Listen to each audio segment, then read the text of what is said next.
Welcome back to Goober Philosophy, ladies and gentlemen. I'm your host, the Goober Philosopher, and today we're going to talk about walking down memory lane. And maybe you've had to deal with this back in your day, but I want to get into the topic of internal detention or in school suspension. Not that I'm proud of that. I wouldn't classify myself as a role model, especially when I was growing up back in the day. As I've gotten older, I've strived towards virtue, and some days are better than others. But even with that, there wasn't always um, the best behaviors and decisions that I made, and that's how I ended up in internal detention quite a few times in middle school. I think like 4 or 5 times. I've always tried to make sense of this crazy world, so today I'm going to get into how I ended up in internal detention, and hopefully, you can relate to some of these stories. So, when I was in middle school, the last place you wanted to be was in internal detention. We called it ID. You might call it ISS and school suspension. It's all really the same thing. Basically, it's like isolation for middle schoolers that some people might find themselves later on in actual isolation situations, such as in prison. Not me personally. But I do remember this one teacher would be like, for a school period, she would be watching over us, and she would say to us, "Oh, you're all training to become inmates, like in ID in school detention or whatever." And I thought she was kind of a bitch for saying that because, like as a kid, you're going to make stupid mistakes. It could have been that exact time I was there, but I've gotten an ID for using the F word one time in class. And it was a mistake. My friend was telling me his story, and when he concluded his story, I was like, dude, that's fucked up. And I said it really loud, so loud that my old ass history teacher clearly heard me say it, knew that it was me, literally pointed at me, be like, "I'm writing you up for an ID, like that's an ID." And I was like, "Come on, man, like I just made a mistake. I didn't really mean, I wasn't trying to disrupt class. I didn't mean to say that out loud." And this is like, one of these old school boomer types. He might have been even older. He's like, "No, like I'm writing you up and you're going to go to ID because of that." So that guy was weird too. Like he was definitely pushing 70, and he had like a kid with some younger woman that was like way younger than him, and his kid was like 2 years old. So I don't know who he was to judge me for using the F word, but I got written up for that. And then this this teacher, I'm not gonna say the person's name, but this teacher would be really mean towards us because I guess, some of the kids there were lowlifes that weren't going anywhere, but other kids were just trying to figure out life, and they weren't necessarily pieces of shit. They just may have done some pranks. They may have done some dares, and it went the wrong way, and they got caught, right? And like, you're supposed to have fun when you're a young person. Like, there's never a good time to be a prankster and a jokester. You're always labeled as a problem child. When when you get older, people are like, "Oh, I want a good laugh," but everyone's so boring. It's like, well, they've trained us in school to be boring like that. They've like taken all the fun out of us by the time we're adults because we've been punished for telling jokes or doing something stupid. So, but yeah, people really appreciated humor like in the ID room because you were just stuck in this like little box room. It was like, I don't know what the floor plan looked like, but let's say it was like 10 feet long and like 5 feet wide. Like it was this tiny little room with like 6 desks. I don't know what they would do if more than 6 people had ID that day, but and you were staring at a wall for like 8 hours. You were in school and you're just like, this fucking sucks. Why am I here? Oh yeah, because I said the F word and I was an idiot. And you're like, why am I such an idiot? You're like questioning how you got there because obviously you don't want to be an ID. You don't want to be in that situation. No one does.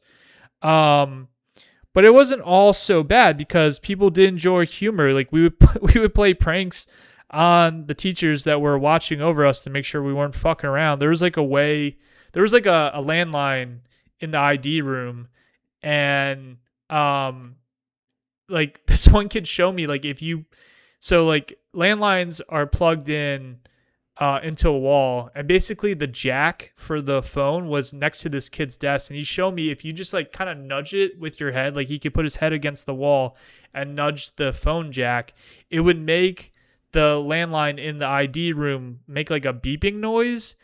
And most teachers would ignore that and just be like, oh, the phone's on the fritz. But we had this one teacher, it was a science teacher, and she was a little wacky just to begin with. So we knew we could get under her skin, but she didn't know it was us. So this guy would like nudge the jack with his head, creating like a beeping noise in the phone. And then the teacher would pick up the phone, hello, like seeing if like, I don't know, the principal was calling in to check in on ID or something. It was really funny.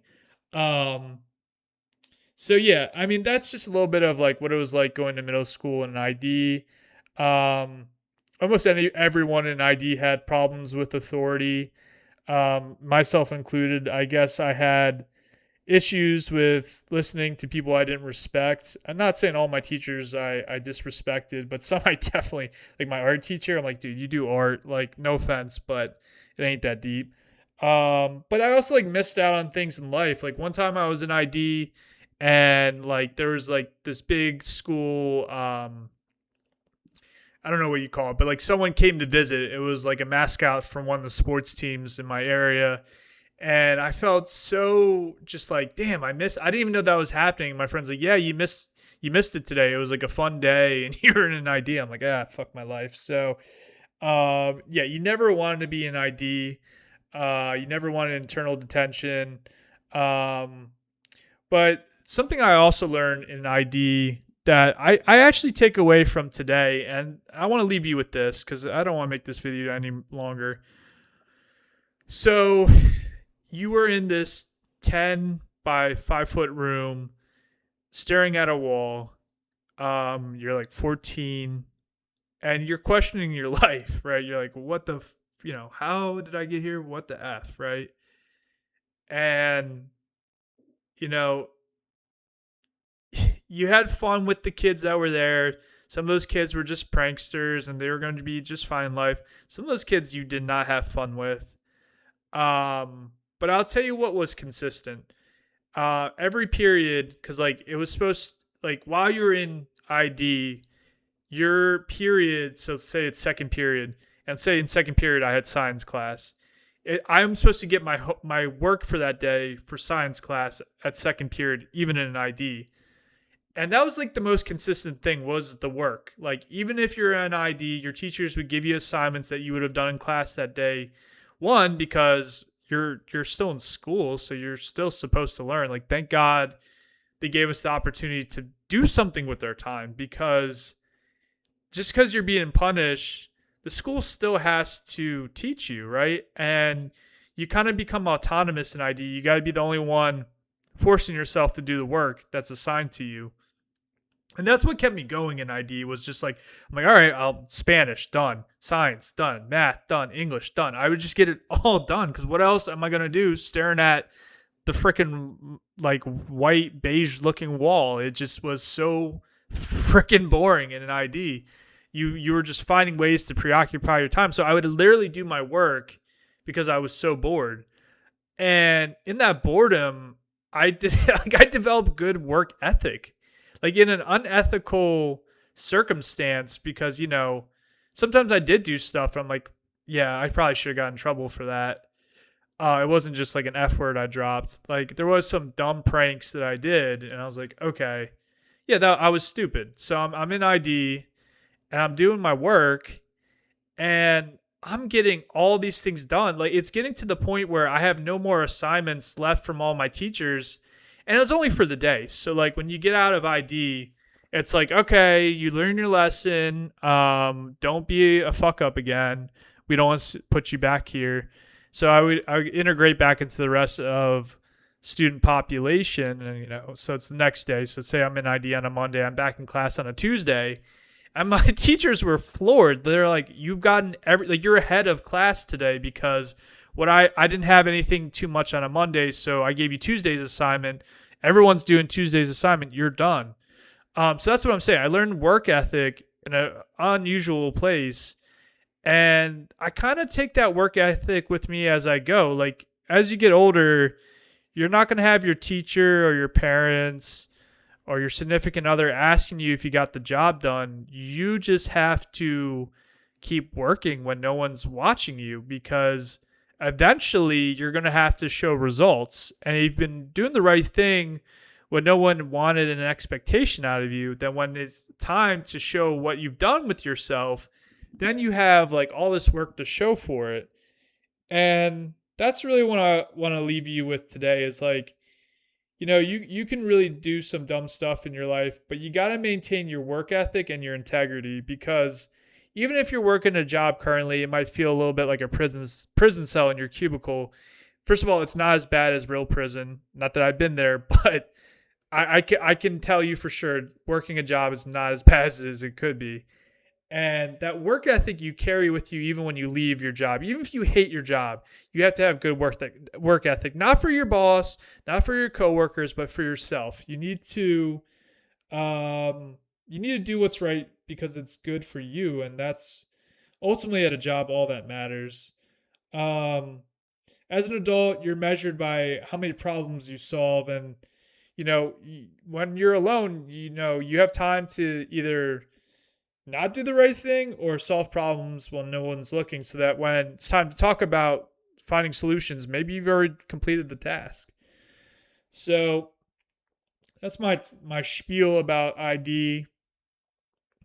Was it good for me? No, but it was a valuable lesson. And hopefully if you have kids, they don't make all the same mistakes that I did. Because like I said, I don't think I'm a role model. I'm just trying to make sense of this crazy world. But anyways, thank you for listening and have a good day. Goodbye.